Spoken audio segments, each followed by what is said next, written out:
So what got difficult for me is how do I help organizations, and how do I feel really good about what I'm talking about, and frameworks to choose in my career and in different environments. I really don't like all the arguing. I almost equate it to the state of the world today sometimes with I don't know, and we're not going to talk about it, but politics, right? There seems to be so much divide on a lot of things in the world today, and that's just what got me thinking about it. I'm like, boy, my community really feels like that. I could be wrong. But so anyway, that's why I put this talk together. And today we hear so many dissenting opinions on the frameworks and ways of working, whatever you want to call it, and metrics. Like, oh, this metric's good, this metric's bad, or no metrics at all, or no estimates, all the things. And so something I'd ask you to think about is, as you think about the different frameworks and the arguments, is it such a bad thing that we're arguing? So I don't know. So we're going to talk about that today. So I figure you're probably curious. That's why you came today. So what can we do about all the arguing? What can you take back to your organization today or tomorrow? So my hope in this session is that you find something valuable in the things that I'll be sharing based on both my experiences and some references, a host of references, and regarding conferences and learning events. What I have to say about that, folks, is that the things that I learn most are when I have conversations with folks. That's what I love about conferences or things like this, is when I can talk to other people, hear their opinions, hear what's working for them, and things that really make me think. Just when I think I know everything, or or that I'm a very experienced agile coach, which I am, I always find there's something more to learn every day. So that's what I'm hoping you walk away with today.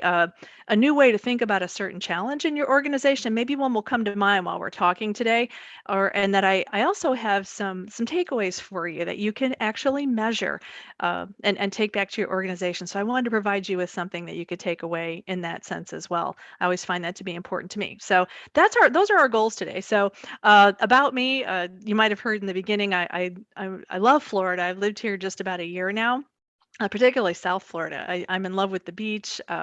I have 3 kids in college, which means I have no money. So I don't, anybody else relate to that? Like, no money. They get everything right now, as it should be. I'm having a lot of fun watching them grow and learn. I'm a perpetual student, like I was just talking about, conferences, learning events. There's a thirst and a hunger that I have at this stage in my career and in my life that I can't seem to learn enough, and I just want to learn more, and I want to talk to people all the time about what they're doing, what's working, what's not working. So that's me. I What I really love is helping organizations optimize their workflow. But what really lights me up is when I get to partner with others to do that. I don't ever want to be a one-woman show. I love it when we can work together, when I can work together with business partners or other agile coaches or scrum masters, and watch the process of creating happier teams and making life better, for folks, and hopefully not working nights and weekends, and having those conversations. That's what makes me really happy, is I know it sounds Pollyanna, but changing lives, right? Creating better software, better quality for our customers. And so that's why I'm in this space. I'm currently serving as an enterprise agile coach. I've been doing that for several years, but at a couple different environments. So I have pit stops where I haven't been I haven't been any place real long. Maybe 4 years might be the most in my career, honestly. But with that, I kind of call it agile, right? Like I bop around to different environments, learn new things, and take that learning to the next place with me. Rapid learnings, if you will. So I've been in the financial services industry, e-commerce, a little time with a small company called Hey Needle, who Walmart swallowed up. So I was a little part of Walmart for a little bit of a time. Health and human services, insurance, a couple different insurance companies. So, but what I'm really a big fan of, folks, is paying every bit of knowledge and experience forward that I've gotten, either through books or conferences, at my teams, any organization I've worked with, but most importantly, the gifts that have been given to me through conversations with others in our field, through sharing their time and knowledge with me. I'm really a fan of thinking about the next generation coming up in our world as well, and what that means. How we transition there. So I think about that a lot.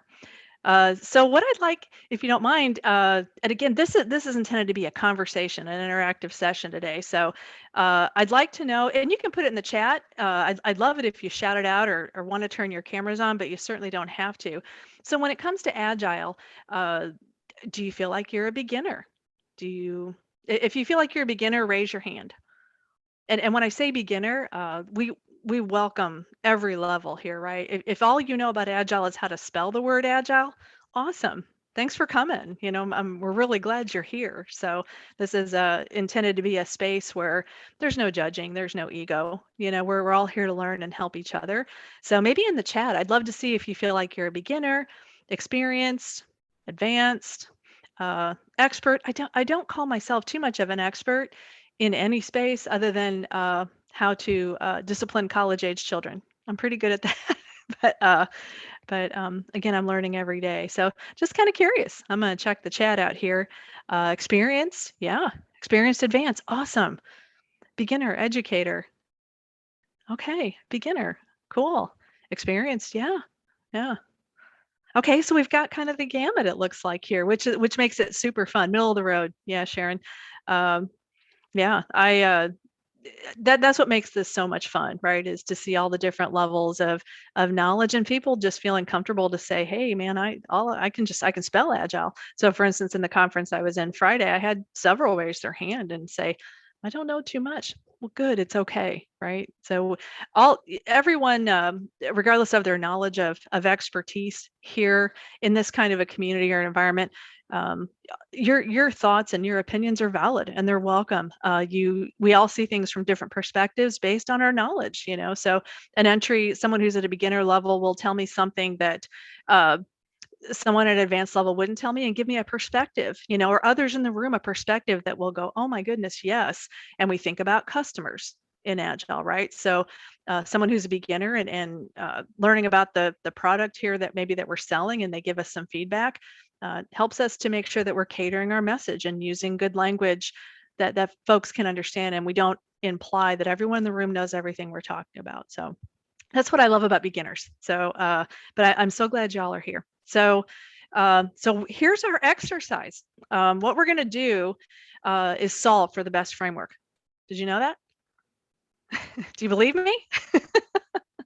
So, yeah, you didn't know that in 1 hour. We're gonna know what the best framework is by the time we walk out the door, and we're just gonna go use that one and nothing else. So, probably not. So, uh, we're we're gonna have some fun with this. What we're going to do is use idea boards. And what I'm going to ask you to tell me, you'll see it come up here in just a moment. Nayli, would you mind to share the screen with the idea board? Absolutely. Okay, cool. Do I need to hit stop for you?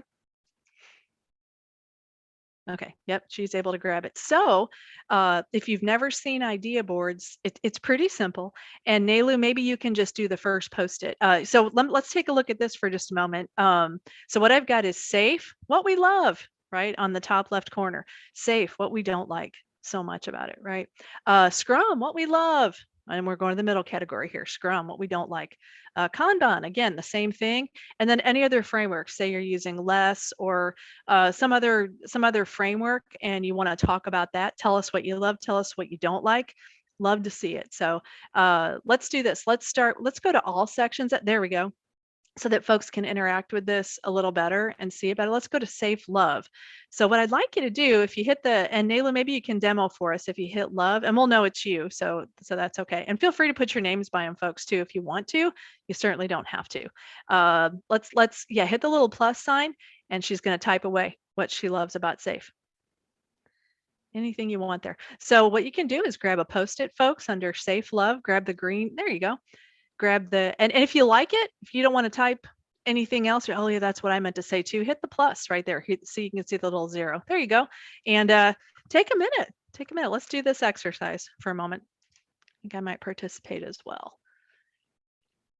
So you want to grab so the link is in the chat. So if you feel yeah, please go ahead and go to the chat, click on it, and just let us know what do you love and what do you hate. Go for it. Yeah, let's talk about safe. Let's do safe love and safe dislike. I shouldn't use hate. Yeah. And again, if you see something that you were going to write that looks very similar, feel free to hit the plus sign if you like. But take a minute, grab that link, and I was hoping this might. Yeah, go ahead. If you see other ones, go right ahead. Go ahead and populate those in, folks. If you don't want to talk about SAFe, if you'd rather, maybe you don't have as much experience at it. So SAFe, I'll just, while you're working on this, since we have some folks at the beginner level, I'll just briefly, very high level, describe the frameworks without teaching them. So frameworks are ways of working that we say are agile. And what that means is we can, pivot as needed. So SAFe is a framework that plans in quarters. So they do things like quarterly PI planning, program increment planning, PI planning.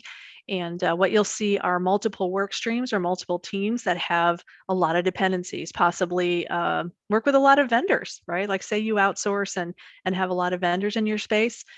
So you use SAFe, right? That might be one example there. So what happens is, say you've got 10 teams that all need to work together for dependencies and plan quarterly. They do a big room planning, if you will, call it product increment planning, and plan out their entire quarter and map out all their dependencies. So that's SAFe for you a little bit.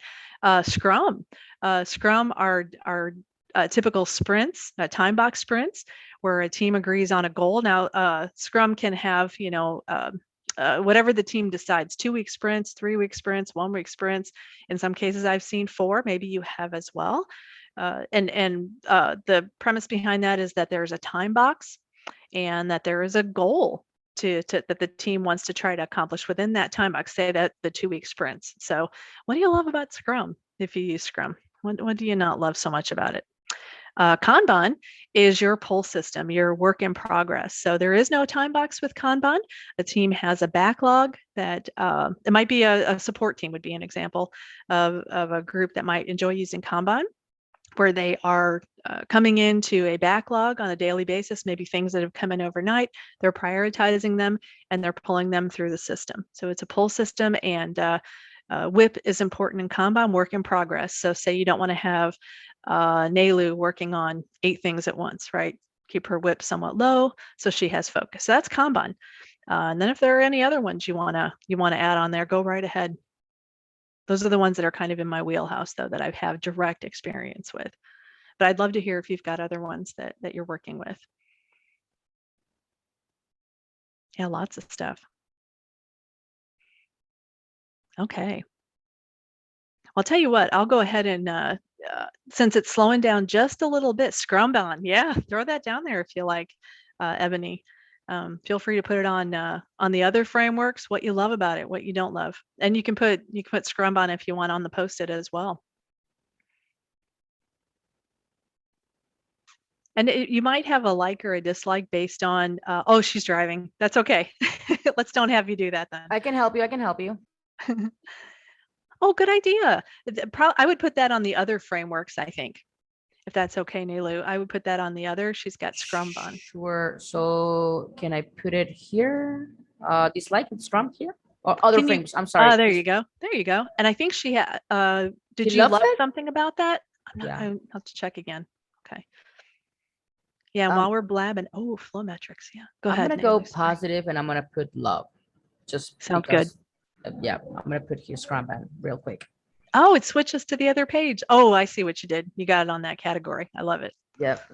So we fixed it to where if we had multiple, we can probably leave it just like this. Doesn't look like we're going to have to where it's bleeding over too much. Yeah. Okay. Awesome. Okay. Good stuff here, folks. So I'm just going to go over a couple of these, and if you want to chime in and say, oh, I wrote that one, Jerry, I'd like to expand more on that. Love to hear it. So on SAFe, what we love, got a lot of loves on SAFe. Good to see. Good to see. So it gets a bad rap, I think, at times, and I really think it has to do the success of it. In my experience, has to do with adoption, and sometimes we see it in the early stages when teams are learning agile. Sometimes we have folks that will say you should not be using SAFe unless you're really good at the Scrum practices. So I've seen both in my experiences. I'd love to hear if you want to share yours as well. So scaling, we love the scaling capability of SAFe. So when we say scaling, if someone doesn't mind who wrote scaling, would you mind to define what you mean by scaling on that? So that was me. From yeah, I'm sorry about that, but I mean, what I like about it is that it provides you with a framework or the tools you need to bring issues or important items, let's see, or important situations into the upper level, and it provides well, I mean, that's what I think, means of conversation Yeah. that I have not seen in Scrum, for example. That I know Scrum is very much at the team level, and what I like about Safe is that it gives you like a wider perspective, and that's what I in, like I think it is the best thing about Safe. Might be wrong, but that's what I think. No. Again, no right or wrong here, right? These are our opinions and our feedback based on what we've seen and our experiences, and yours are not going to be the same as mine. That's kind of some of the point here too, folks, is that your experiences are valid. So I'd love to hear about them. Thank you for that very much. I see you've got a plus on there too. Transparency and vote of confidence on the safe love. I'm on the second category down there. I like that. The transparency in that you can, it's very visible to all, right? Regardless of what tool you're using, I think. Any comments on that from maybe the writer or plus sign there? And vote of confidence. You like the thumbs up or the 5, 4, 3, 2, 1? I wrote that one. I I think at the PI planning, when we do give a vote of confidence on our planning initiatives, we're able to see um, everyone on the train's vote and whether or not they actually feel confident in our planning and after going over the risks and things of that sort as well. Yeah, very good. Awesome. Good to hear. And a couple, I won't go into too much detail on all of these. I know we'd be here all day. It's so much fun to talk about. The daily stand-up. I would assume probably the collaboration there, is great to have. And team working together. Great way to plan in advance. Yeah. So we say in the manifesto, we value planning, but not plans, or I think it's the opposite. We value planning, but not plans. Uh, Planning is important. It really is. So the interactive website and the tools. Oh, interactive website. Which one might that be? If someone doesn't mind to share. So yeah, if you go on the Safe, that was me, Joe. Yeah. If you go onto the Safe website, you can actually click on all the different icons, and it'll bring you to the documentation. So it's really collaborative, and I think it's really helpful as far as how it's documented, how it's laid out, and how the framework is all put together. I would agree. That's what you meant by the interactive website. Yeah, For some reason, I was thinking a tool. I'm like, what kind of cool tool do you have out there? I love it. No, the website's got, I agree with you wholeheartedly. Have plopped some of that information down into a whiteboard for a community of practice as topics to talk about. So that's an idea to take away as well, to use some of that great information for your teams and have a visible spot for it. But I love that. Thank you for sharing that. PI planning. Awesome. Yeah, folks are really a fan of that, and the communication, the collaboration, whether it's you're doing it virtual or in the room. Lot of camaraderie, I think, and a lot of great communication. I would agree with that. And retros, awesome. In one particular environment that I was part of, uh, they weren't running retros with Safe, and I went, "Whoa, wait a minute. Let's take a time out on that." Well, we don't have time. We're dispersed a lot, and some of us are on other teams. There's a conversation, right? We don't have time for retros because we're involved in more than one work stream in Safe. Okay, well, let's talk about that, right? Rather than saying, "Oh, that's all kinds of wrong." More in the approach, folks, right? Like based on your knowledge and expertise, and maybe what you know about that. When you ask questions, why aren't we doing a retro? Is there any reason, right? And that's where some of your knowledge can come in a non-judgmental way. But yeah, we love retros. What we don't like, sometimes it seems too complicated, I think. All the dependencies, I'm guessing, probably. That'd be my guess. And again, feel free to chime in if I talk about your ticket. Somewhat prescriptive. Okay. Yeah, there can be some guardrails. I think in my experience, it can depend on the environment and the leader and the leadership and your release train engineer, right? And some of the folks within the train is their pliability, right? And if not, those are conversations. Those are ways that folks like you can enter a conversation and just start asking why or what could we do different. It takes away a little bit from the rub of you're doing it wrong, right? So we're not going there. Again, your experience and ways that you ask questions will be really helpful as you enter systems that are working in a way that you might not prefer, because we're talking about the dislike, right? Engages PI, waterfalls without adapting plan for 5 sprints.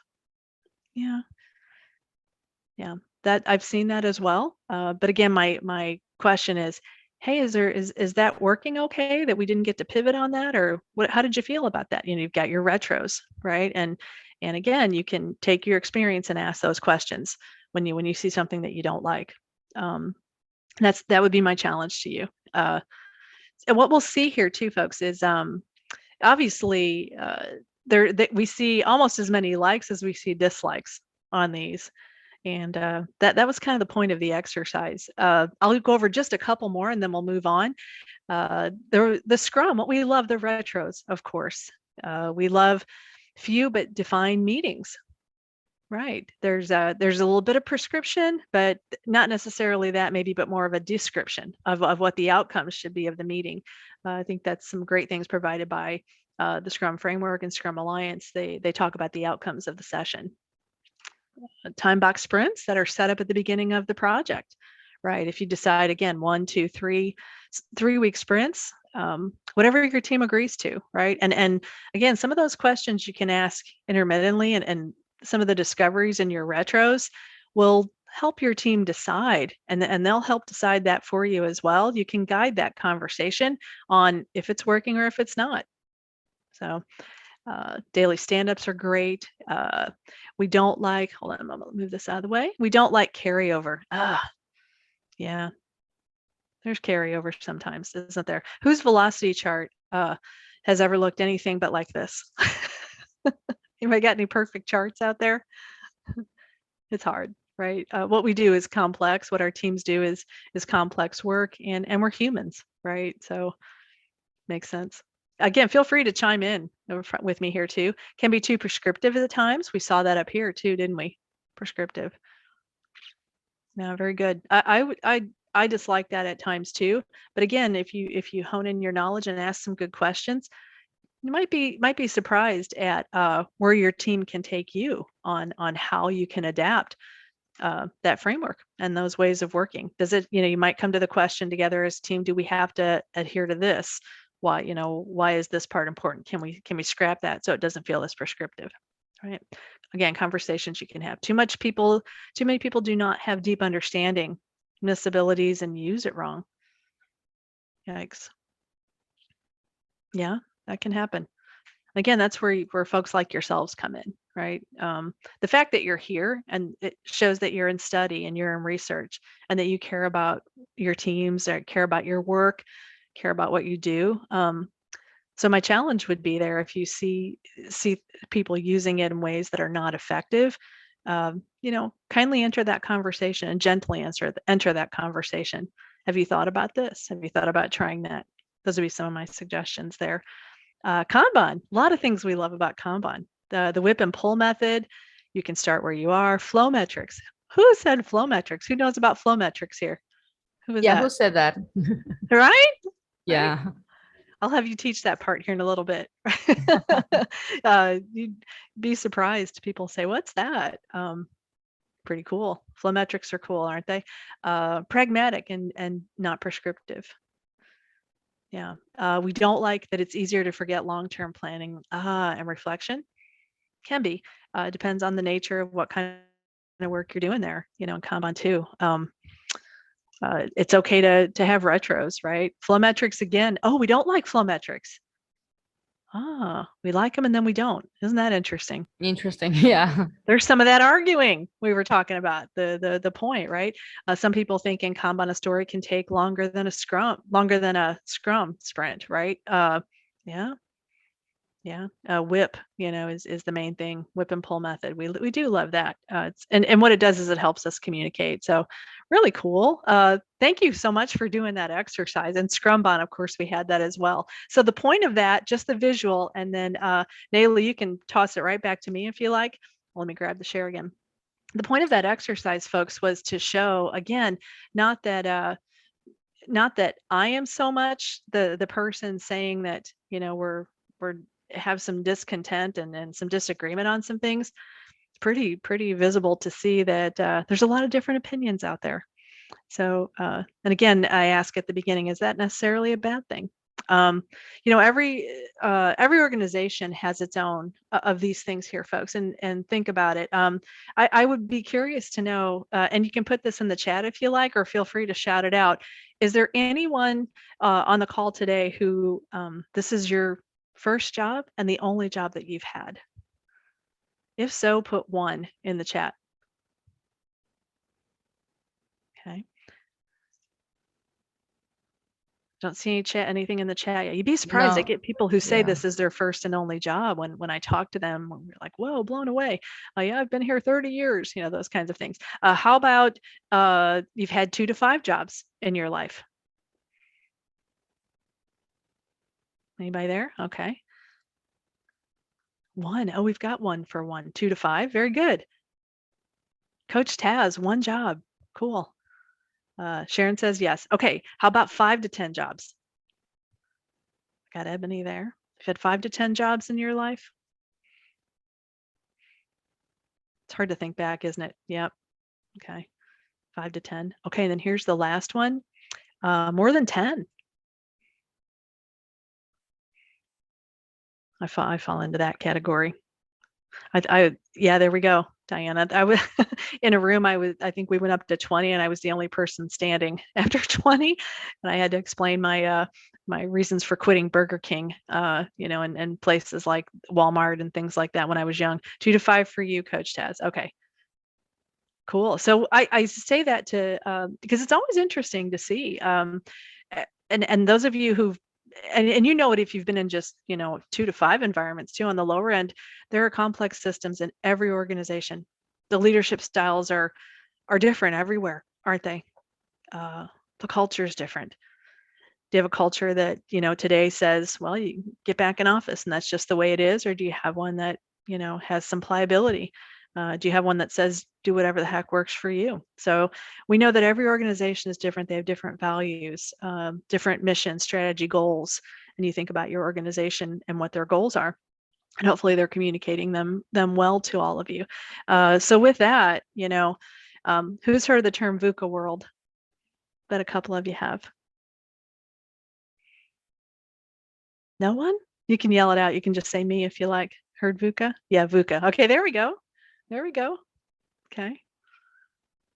Yeah. Again, surprisingly, at a conference with 70 people in my session, I had one person raise their hand. And I don't think they were being shy. So VUCA world means that everything today, and I put the Y, the TY at the end of these, but it can be volatile, it can be uncertain, complex, and ambiguous especially in the type of workforce that we have, right? But there can be a challenge with that too. Sometimes we get stuck in what's called or we can get stuck when we look at this list and we think about these things. Oh gosh, things just stink. This is hard. People are hard. But our work is complex as well. Sometimes we can get stuck in what we would call maybe that analysis paralysis phase, right? Where we sit and we are learned helplessness as well. If things are just going to be this hard, well, shoot, I don't know what to do, right? But what we want to try to move to is solutioning and improving our flow of work, right? Instead of thinking about, yes, it's good to acknowledge, but it's also good to move toward having better vision and talking about those things. It's okay to know that things are uncertain, and understanding that. So one reference I like to use is sometimes in an agile transformation, maybe you've seen this as well. You'll see folks want to know the end state. Well, we just need to get agile. We just need to learn what we're supposed to do in Jira. We need to learn Scrum, and then we're good. We're good, right? We just need to figure out that new way of working. And I don't know if any of you on the call have read Simon Sinek's Infinite Game. Really just kind of brought that to light for me a couple of years ago when that came out. If you've read it, feel free to raise your hand or say, yep, I've read it. Infinite Game is it's a good book, and it's good for leaders. It was actually prescribed at one organization I worked for to a leadership team, and they had actually a book club about it. It was really good conversation because in transitioning from waterfall to agile, folks wanted to know the end state, and there just isn't one, and these things all come into play.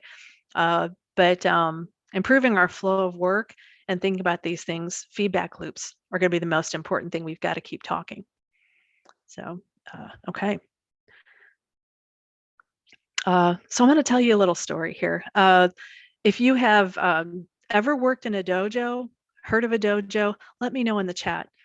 I again last week when I talked about this for just a moment, I had a couple people in the front row. What's a dojo? I can't wait to hear what a dojo is. And I really had a lot of fun. No, okay, yes, Coach Taz. It's a no. Okay, cool. No, there's nothing unfortunate about it, really. Again, this is I didn't know too much about it until a year ago. You think dojo, oh, we're going to do some martial arts, or for someone like me who doesn't really even know very much about martial arts, that's the most I knew of it. Agile and DevOps dojos. Okay, so the reason I want to talk about dojos is first to kind of introduce what they are, just very briefly. Dojos are 2.5-day sprints. And what I did in this particular organization was we ran a 6-week experiment with a team for, again, when you say, I'll just say that again, 2.5-day sprints, right? People are like, whoa, what are you talking about? There's no way. And the first thing you're going to hear is, right, immersive experience. Very good. That as well. I've heard it called that too. And there are a couple books out about it. Got to work with some great folks and learn about a dojo. So, but what was important about this is that I wanted to share with you all is the dojo. Learning about the dojo changed me, changed who I was as a coach, and I'll explain that a little bit. So we were told, okay, there was a big group of us, a lot of coaches in this particular organization, and I had the honor of being the chosen one. I went, oh, well, all right, look at that, all my experience, and I'm one of the lead coaches here. I must be, to get to try this experiment, and then get to tell everybody about it. I can't wait. And I was really excited. Again, I think I told you about my thirst and hunger and appetite for learning. I couldn't wait.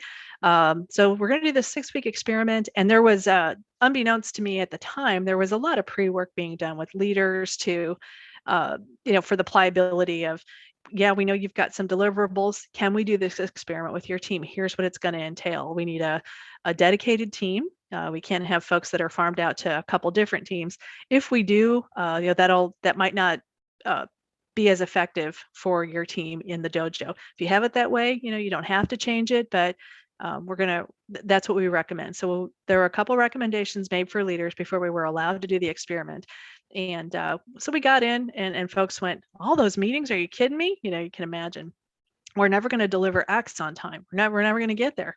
Well, okay, let's hop in and find out about this. So we had a technical coach, and we had more of a lead coach, and met with this team, and I kind of got to be a bystander and learn, which was really exciting. So first day, as you can imagine, 3 or 4 people missed the second sprint or the second stand up, right? When you talk about the ceremonies in a dojo, they're your typical, your daily stand up, again, twice a day, your retro, your planning, all the ceremonies that you have there, refinement, and putting all those into 2.5 days. So people miss ceremonies, and what became really, they looked at the coaches and said, well, aren't you going to call them? Aren't you going to do something about that? And they went, well, that's kind of up to you guys. If it's your team, you can certainly give them a call, but this is what we've got, so we're going to go with who we've got. And what I watched over the first couple of weeks in this 6-week experiment was what I felt like was really abrasive. I felt like it was very hypercritical, and I wasn't really enjoying it. And leaders came to me and said, well, Jerry, what's the good word? What can you tell everybody about how great the dojos are? And I didn't have good things to say. I said, I'm not having a good time at all. I'm really not enjoying this. And what I watched over the next, every week was a different experience for me of the 6-week experience. It was just mind blowing. So by the time we got to about week 3, our technical coach started to introduce a couple of different technical practices. BDD, they'd never heard of that. TDD, test-driven development, and he talked about refactoring quite a bit. And folks went, well, can we learn a little bit more about those? I don't know about that. And he said, which one would you like to learn first? And so they gave the team the choice, and they selected BDD, and they loved it. They wanted to do 2 sessions a day. The product owner absolutely loved coming in and walking through the sessions. So the team started to become very open. It got to where the team stopped missing any ceremonies. Everyone wanted to be part of it. And I kind of watched this and went, yeah, but every time they talk, we're telling them don't do this or don't do that, right? So again, it seemed kind of abrasive to me. But I'll tell you what, by week 5, I really started to notice how happy the team was. And I sat back and I went, this is really interesting, because I would have thought, people would have wanted to quit after the first week, the way that we were correcting almost everything that they said. And by week 6, when it was over, the feedback from the team was, can we please continue to work this way? We don't ever want to stop working this way. Will you help us communicate this to our leaders so that this is the most we felt like a team in years, and we've been working together 5 years. And I sat there and I went, wow, Jerry, the coach, who thought she knew everything, and didn't have much good to say about the dojo, and thought we were being rude to everybody and mean to the teams, learned that it was never about me.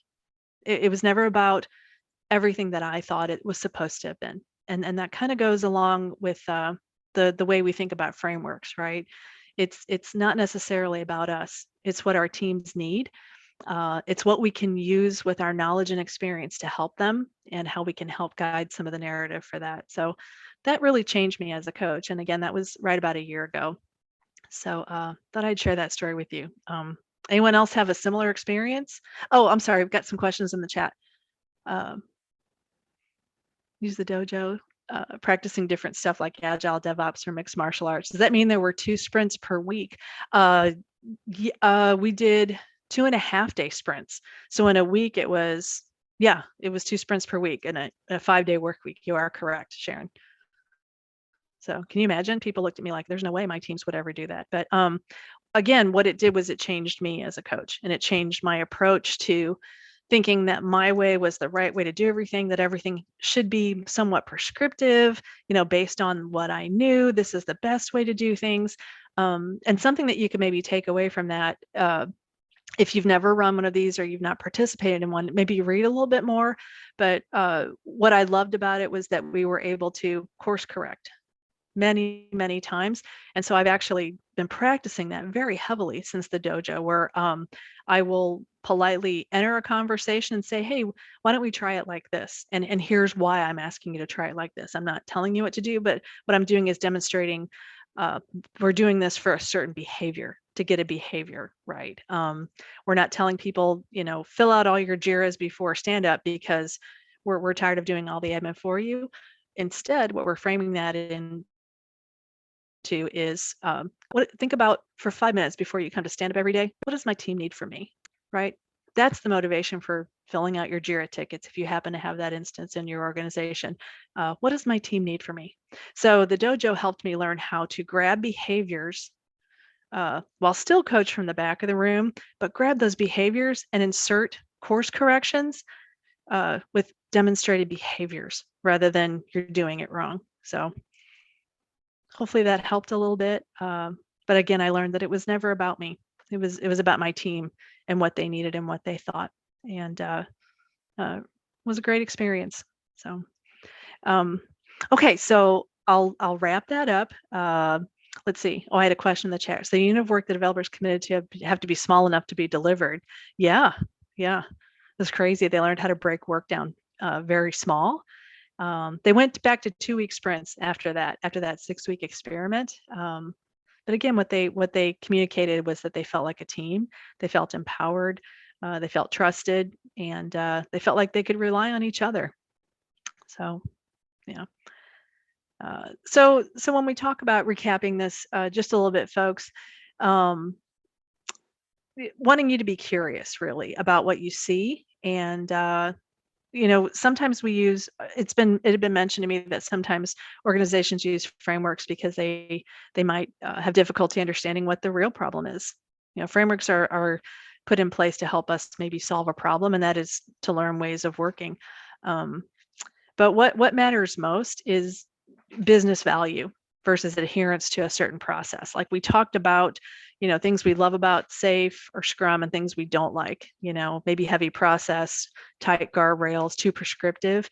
We're really going for business value here, folks, right? That's the most important thing. Our feedback loops, the data we get from those and from other things. We're going to talk about those here in just a minute about data and what we do with it. Those take us to the business value. Not we don't, at the end of a sprint, it's not about that we, completed 250 story points or whatever number, right? That's not what we want to advertise. What business value did we achieve? And what are those conversations? So do we have to have frameworks? That's up to your teams, your organization, but that's where you can come in and ask good questions and use your knowledge to help your teams make the right decisions for them. So yeah, this is just I'm a big fan of Lisa Adkins. If you aren't sure who she is, one of the best agile coaches, one of the pioneers. And she said the problem is not that there are problems, but it's expecting otherwise. Thinking that having a problem is a problem. It's just the nature of what we do, right? And solving it together. Yeah, she's pretty cool. So I love that quote. I felt like it kind of went along with figuring out we have to have a framework to solution to solve, and this is the only way we can do things, to the argument to, that it's okay. In the beginning, I asked if there were, is it such a bad thing that we're arguing? Yeah, maybe not, with the complexity and the things that you deal with in all the different organizations. It's about listening. Yeah, I don't have problems. I have puzzles. Love it. Love it. Great way to think of that. So I see it's already 7 o'clock. My goodness, and I'm rambling on here. So right and wrong cease to be, and Kent Beck, who doesn't love him, right? Right and wrong cease to be useful concepts when you're talking about software development. There is no right or wrong on the frameworks either, folks. So data, we're going to talk a little bit about data. I won't go into, I'm going to ask you a little bit about metrics. I'm not going to go into the instruction of these too awfully much, but what I did was I put down a couple that I've seen, maybe that I've seen organizations use, some that I know of, but maybe have not used yet, and kind of wanted to gauge what you guys use or what you like. Feel free to put it in the chat, or again, shout it out too. Someone had mentioned flow metrics a little bit ago. Yeah, it's the value stream flow. Is it able to support the business outcomes? We were just talking about outcomes, right? And business value, as opposed to, did we meet our sprint goal? Well, that's great, but was there value, and what was the outcome? And that's why some of the frameworks don't necessarily give us everything we need, right? There's more to it. Net Promoter Score. Anyone here use Net Promoter Score, NPS? It's a way of polling your actual users and finding out how they feel about your product. That's one I've seen. Really good value there. Again, feel free to put chat. Yeah, you can put it in the chat. Absolutely. Yeah, chat or shout it out. I'll feel free to cut me off there, folks. I don't mind. Story points and estimates. Say-do ratio. Anyone using say-do ratio? Maybe at your sprint level. Every 2 weeks, saying, well, we committed to 10 points, but we only completed 8. Therefore, we have a say-do ratio of, was that 80%? Might be. My math could be off. Maybe it's, I think it's 80. Is that good or bad, right? So, so those are a couple of different metrics that I've seen used. I didn't used to believe metrics were that great, but I've since changed on that. So, flow metrics, I highly recommend the book Project to Product by Nick Kirsten. He talks about a flow framework, and I give a little bit here of what that's about. Flow metrics measure the flow of business value, and again, that's kind of what's important. And it might be a little more advanced topic for some folks today. So Again, I won't go into that too awfully much, but I figured the ones that might make sense for y'all is, like the velocity or say-do ratio or how many story points completed. And of course, there are the DORA metrics. This is another book I highly recommend if you're in the DevOps space. I think Coach Taz, I think you had mentioned that. Apologize if I'm going back to make sure I said your name right, my friend. Coach Taz. Yes, you mentioned this. Accelerate, fantastic book. If you're in the DevOps space and the things that you can measure there. Gene Kim, IT Revolution. So highly recommend that as well. But again, some of that might be Greek to a few of you, and that's okay. Some of the metrics maybe you've heard of those. So why metrics and measurement? We talked a little bit about data. Would you say it helps you to deliver features on time to use metrics and measurement? Build trust with your customers? Yeah, it can, right? Is it helping your team to have good conversations around improvements when you're using metrics and measurement? Can you look at your velocity and say, we could have done a little better, but we know Jerry got sick the last 3 days of the sprint and took off, right? So the data can help you have good conversations and maybe plan better for the next time, or at least tell your story. If you've got to present on your work, or if anyone's asking, maybe a leader or manager, you can tell your story using your metrics and your measurement there. So that can be helpful rather than it being an opinion or a voice. You've got actual data there. So, and as we think about the younger generations coming up, folks, and probably some of you here on the call as well, folks are big fans of data. These some of these kids are there are data science degrees, boot camps all over the place right now. Data and analytics is a pretty popular space right now. So if you're not used to measuring or looking at data, it's coming with these future generations. So that's why some of these they're definitely worth talking about, and they're important. So what about deadlines with data or metrics, right? We want to please our managers. But again, it can rush your teams. Are metrics and measurement being used to punish? Right? You didn't meet your deadline here. Why didn't you have as many points as you had the last sprint? Why is your velocity down? Right? If you've got that data, you can tell that story. If you don't, you might find yourself talking in circles a little bit. So that's where data can help you there. And quality, right? We're accountable for quality on our teams. It's not necessarily good to be kicking everything over the fence to a support team. We're responsible for our quality, and data can measure some of that as well, and can add to that conversation. But here's the thing: do metrics measure people? Do you find that it can drive bad behaviors when we throw metrics and measurement out there? I would say yes. I had a team. And maybe you've heard this as well, say, well, Jerry, we figured out how to game the system and keep our say-do ratio in green. So people leave us alone. And we don't want to be bothered. We'll just game it, Jerry. Geez, okay. That can be hard. And what that shows are signs of pain, maybe from, how metrics can be used. Maybe it's been used differently in a different environment for them or under a different leader. Maybe you've heard that. Right.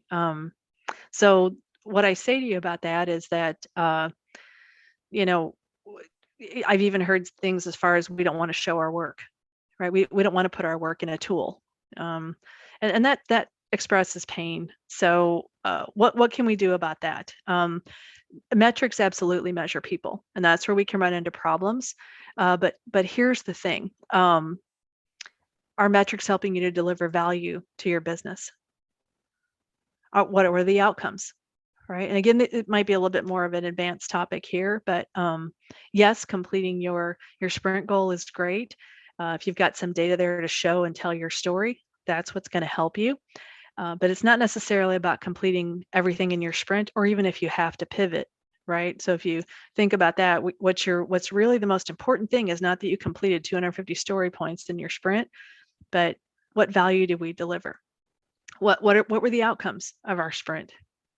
Those are the things that matter. So those are the conversations that you want to have. And data, yes, is important. But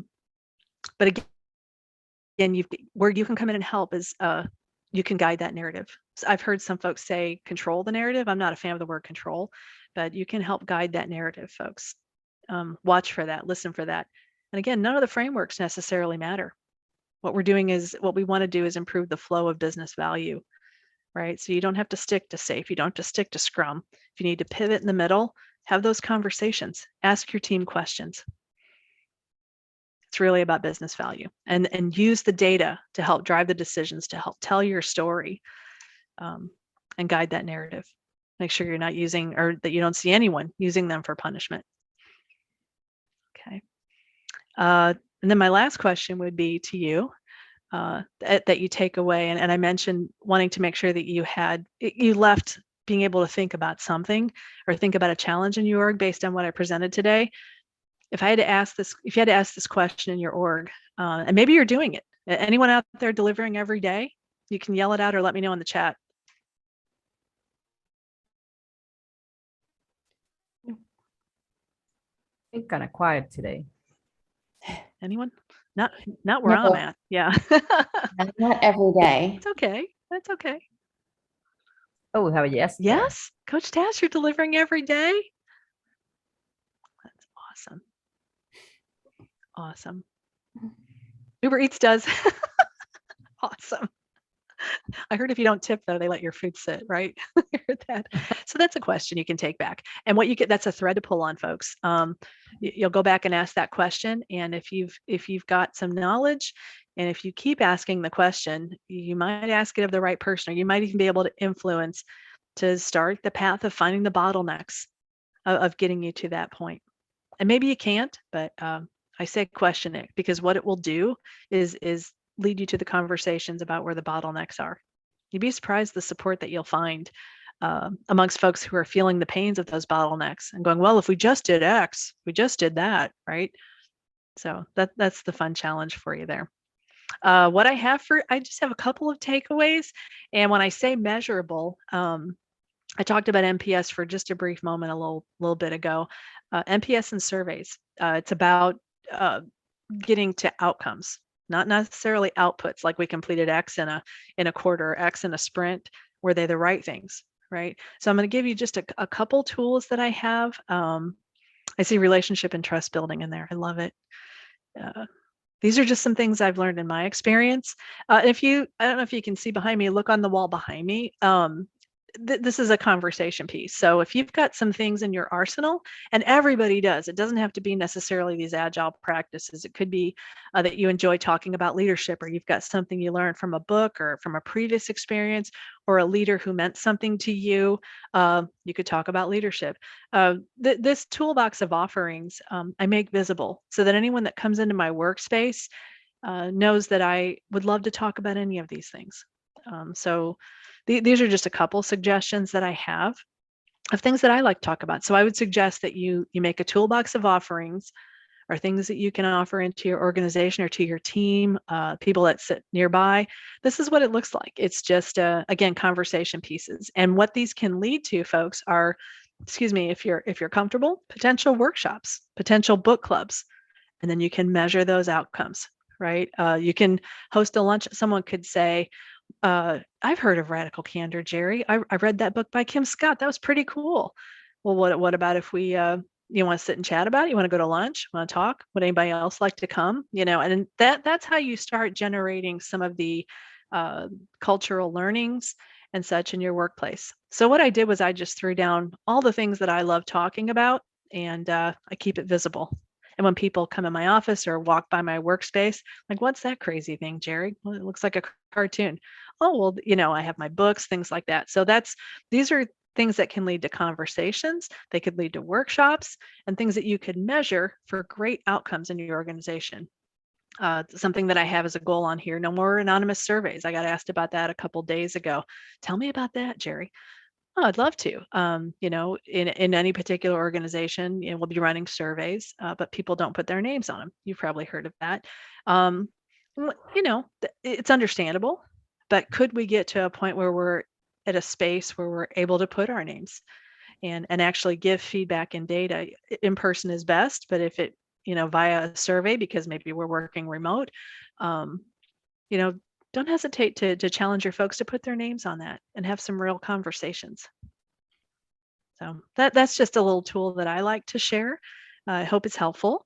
And another thing that I tried doing that seems to be going over pretty well is I created a visible and transparent outcome-based roadmap. Outcome, not output. I had a lot of questions on it. Well, I don't see all the tasks. Well, it's not about tasks, folks. What we're doing is we're trying a couple of experiments, and we're going to measure those outcomes either through net promoter score, if we're bringing any kind of a product in, something that you can try, or through surveys. And we'll measure that. And what we'll do is we'll decide if we're going to continue with that. So again, not about outputs. It's more about discussion, and you can take activities from the toolbox that I just showed you, or things that are in your arsenal, and create an outcome-based roadmap. And what that also can do is lead to the conversations about product and creating outcome-based roadmaps and vision and strategy. Maybe you have a set of product folks who are used to just managing features, right? And not the outcomes. Are we building the right things? Do we get to the end of a PI of a quarter and we've built something and nobody uses it, right? This is a way to kind of shift that narrative. So anyway, those are a couple of the tools that I have for you. Remember to stay open to solving new ways of solving ideas, folks. I liked this quote from Viktor Frankl. He wrote a book called Man's Search for Meaning in 1946. Chronicling his experiences as a prisoner in the Nazi concentration camps during World War II, describing a psychotherapeutic method which involved identifying a purpose in life to feel positive about, and then immersively imagining that outcome. So I liked it just because it had the little formula there. Something good to take away. In that space is our power to choose our response. We can choose to argue about frameworks and metrics and point fingers and tell people they're wrong and that they stink and that what they're doing is terrible, or we can be curious, right? So these are a couple of the things I put together to also that maybe could help with the arguments if you hear them, if you see them out there, and to help you remember to stay curious. So listen, get in and listen to your teams. When I listened in that dojo and I watched my teams and I took myself out of it, I learned so much. And I learned how to better help. Never stop learning. All the time, folks. Reflect. Here, this is an important one. I talked about this at the conference on the panel. I said, I just have one simple thing to say, and it's leave your ego at the door. As a change agent, as someone at the beginner level, stay curious. But remember that we've all got something to learn from each other, and try to stay open to that. The one that I have at my desk is the next one. I leave it for myself all the time. Environments can be challenging, right? Try thinking this, right? And again, it's right in my eye view. People aren't being difficult; they're having difficulty. Shifting away from this person's being bad to, well, there's a behavior here, or there's an issue, and they're communicating it to me. They're not trying to cause me problems. It's not about me. Maybe we need to dissect that a little more. And when you're talking about change and talking about frameworks and talking about agility, sprints, all the things that you all are talking about in your daily, you see challenges, right? Again, we talked about a VUCA world. So try to remember that it's not necessarily the person, but it's something that they're struggling with, the thing, not the person. And it might help you to have a good mind frame and keep away from the arguing, right? That's the whole point of this. The prime directive, I'll show you what that is if you don't know. I could recite that by heart at this moment. I use it in almost every meeting that I, whether it's a COP, a community of practice that I lead for folks, or if I'm facilitating a session, I bring the prime directive up. It just helps to level set, and I will and start the mood off right. And then the last one, now if some of you might be familiar with Brian Finster. He works for Defense Unicorns. He's a friend of mine. Him and his wife have coached me many times. Met him at the DevOps conference a couple of years ago, hearing him speak, and was just blown away. So I follow everything that he does. He helped coach me again on putting some of this talk together, and I'm working through some things. And what he said to me, I said, Brian, everybody's just fighting, and it's frustrating to me. And he said, you know what, Jerry, though? He said, this is one team, and you're on it. He said, keep on it every day. You're part of this team. And I went, wow, that is so refreshing. I love that. So I said, if you don't mind, I'll quote you, and I'll credit you there while you'll hear the arguments. Again, and I say sometimes maybe they're not so bad. it's challenges, right? Listen, remember that we're all part of one team out here together. We're not out here to fight and cause too much problem. We're out here to help our clients. So Prime Directive, I'll show that to you real quick. I see someone else using Prime Directive. And it's this, regardless of what we discover, we must understand and truly believe that everyone did the best job he or she could, given what was known at the time, his or her skills and abilities, the resources available, and the situation at hand. So tends to set the mood. And remember that every day, we're just people out here trying to do complex things and work together. So that's what I've got. Thank you all for being part of one team, and remember that you're part of it. You can reach out anytime. I'd be glad to answer questions, help you talk through any scenarios that you might have or challenges you're having in your organization. Definitely love paying it forward anytime that I can, which is part of why I wanted to come here today. So that's what I've got. That's what All I've got. right, that's fantastic. Let's everyone just give it a big shout out to Jerry. Amazing presentation. I'm gonna go ahead and clap because this was amazing. I loved it, and the fact that we had the opportunity to learn from you, and that you could, you had the willingness to share your lessons learning, the toolbox, and toolkits you use. That's amazing. So if anyone has a question for Jerry, this is your opportunity. You can drop it in the chat, or you can open up your mic and ask a question. This is your opportunity.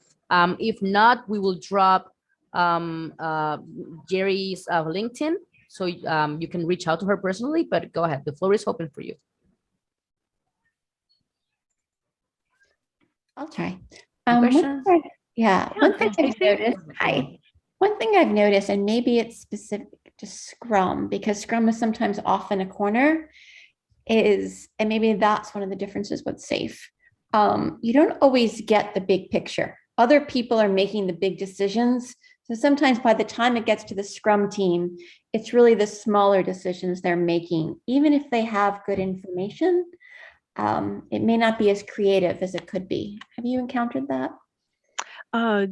Yes. And when I think about what I've learned about outcomes, right? Business outcomes and business value, what kind of outcomes we want to get out of a sprint, something that can be really important is making sure that the product owner or product manager, if that's what you have in your environment, attends ceremonies, attends refinement, helps with that vision, and is regularly finding a cadence, whether it's in refinement, whether it's in planning, showing their roadmap, showing the vision, reiterating the vision, and also getting that customer feedback in a sprint demo, right? The sprint review and sprint demo, making sure that those folks are invited. That's what I have found based on my experience in how the bigger vision gets to the team. And then when they, it can take time, for that to be a good practice. I know in one organization, when we started doing sprint demos, it took 3 months, for people to come. And all of a sudden we went from having 2 people to 10 people to 30 people to, 50 people wanting to come to this demo. And the team was they just loved it because they were able to get that quick feedback without it being cautious to not let it implode what they were completing in the sprint and what was not giving too much about what was coming in the next sprint. But again, having regular access to that product owner or product manager and them, calling them out on providing the vision, providing what's next based on the customer feedback. Are we pivoting on the product? We need to know that, and so call them out in being part of that process. And I think that would help. Yeah, I think it's also making sure that they have the access that they need. So it may, like anything else, it's what tools do we have? How do we broaden that field? But I like the idea of having the people there to see it and using that to spark the conversation. Thank you. You're most welcome. All right. Any other questions? Nope. Okay. I'm curious about the ceremonies that are within sprint that is 2.5 days. All of them. How about that? All of them. All of them? All of them. Daily stand-up, refinement, sprint planning, retrospective, and the demo, and then we went right back into another stand up after we planned the sprint. So all of them. Yeah. Smaller Yeah, time boxes, obviously. Yes, sir. Yeah. as Tom said, not a lot of time to think. Not as much, but the collaboration and the breakdown of the stories and the work, making it even smaller, and the need for the team to learn how to become a team pretty quickly, and everyone participating became really evident. And again, it sounded crazy, and I wasn't so sure I liked it, but the team's feedback was what was most important, and the things that they learned, and we're excited to continue. So that's what I saw. Great. Thank you so much for Absolutely. presentation today. Yes, Tom. Oh, thank you. And Tom, yes, they were a team. They've been working together for 5 years, and Wow. loosely 2-week sprints. You know, when they found out Joe was going to 2 other stand-ups and couldn't make it, well, Joe, we're doing this experiment and we committed to this. We need you over here, and so he started showing up and started to really enjoy it. Really enjoy being part of a team and being part of that value. And getting work out and learning new practices and the importance of committing to each other and to the work that they were doing. So it was interesting. Sharon has a question. Was it technology based? It was indeed. We were building a product. So it was fun.